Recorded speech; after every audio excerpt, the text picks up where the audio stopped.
Į Lietuvą aš atvykau prieš 4,5 metai. Aš esu ukrainietė ir kada Ukrainoje prasidėjo karas, ir aš su mano šeima, su mano dukra ir mama, mes išvykome į Lietuvą.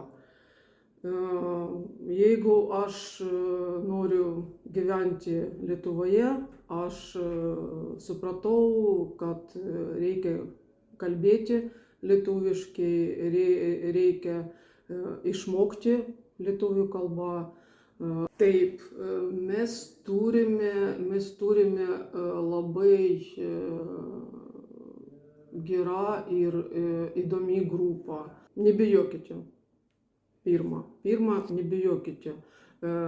Reikia mokti, reikia kalbėti, reikia eiti ir daryti viską.